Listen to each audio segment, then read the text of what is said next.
प्रिय छात्रों, हिंदी के इस शिक्षण सत्र में आपका हार्दिक स्वागत है। आज हम काव्य खंड के अंतर्गत कवयित्री महादेवी वर्मा के कवि परिचय का अध्ययन करेंगे। प्रश्न पत्र में दिए गए कवियों में से किसी एक का परिचय लिखना होता है, जिसके लिए कुल 3 अंक निर्धारित हैं। प्रायः किसी कवि का परिचय जीवन परिचय, भाषा शैली, रचनाएं और हिंदी साहित्य में स्थान, इन शीर्षकों के अंतर्गत लिखा जाता है।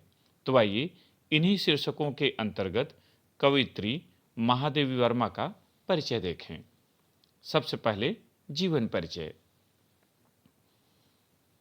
हिंदी साहित्य में आधुनिक युग की मीरा के नाम से विख्यात प्रसिद्ध छायावादी कवयित्री महादेवी वर्मा का जन्म सन 1907 ईस्वी में उत्तर प्रदेश के फर्रुखाबाद में होलिका दहन के दिन हुआ था।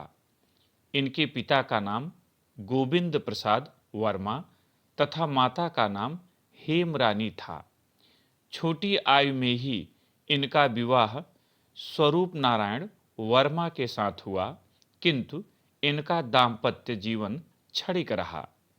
इन्होंने मैट्रिक से लेकर परास्नातक तक की परीक्षा प्रथम श्रेणी में उत्तीर्ण की और प्रयाग महिला विद्यापीठ की प्रधानाचार्या नियुक्त हुईं। इन्हें सेक्सरिया, मंगला प्रसाद, भारत भारती, पद्म भूषण और काव्य ग्रंथ यामा पर साहित्य का सर्वोच्च सम्मान भारतीय ज्ञानपीठ प्रदान किया गया। सन 1987 ईस्वी में अपार यश प्राप्त कर ये पंचतत्व में विलीन हो गईं।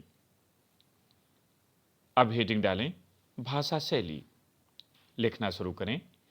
महादेवी जी की भाषा संस्कृत निष्ठ खड़ी बोली है। इनके गीतों में भाषा का स्निग्ध एवं प्रांजल स्वरूप दर्शनीय है। इन्होंने काव्य में मुक्तक गीत शैली को अपनाया है। इनकी भाषा शैली इनके भावों की अनुगामी है, यथा नभ में गर्वित झुकता न शीस, पर अंक लिए है दीन छार, मन गल जाता नत विश्व देख, तन सह लेता है कुलिस भार। यहाँ ध्यान रखें, जो भी उदाहरण दें वह पाठ्यक्रम की रचना का ही दें। अब हेडिंग डालें, रचनाएं। महादेवी जी ने पद्य एवं गद्य दोनों ही विधाओं पर समान अधिकार से अपनी लेखनी चलाई है, जिनका संक्षिप्त विवरण निम्नवत है। पहला, काव्य ग्रंथ निहार, रश्मि, नीरजा, सांध्य गीत, दीपशिखा, यामा आदि।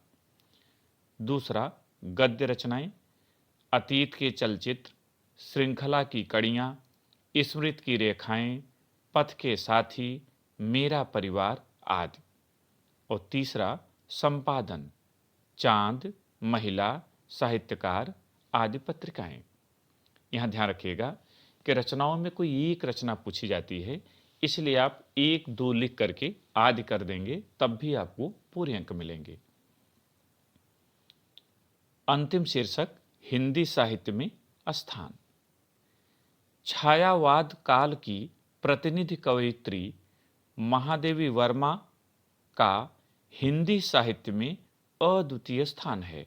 इन्होंने कल्पना के सप्तरंगी आकाश में विचर कर जिस काव्य का सृजन किया है, वह हिंदी साहित्य आकाश में ध्रुव तारे की भांति चमकता रहेगा।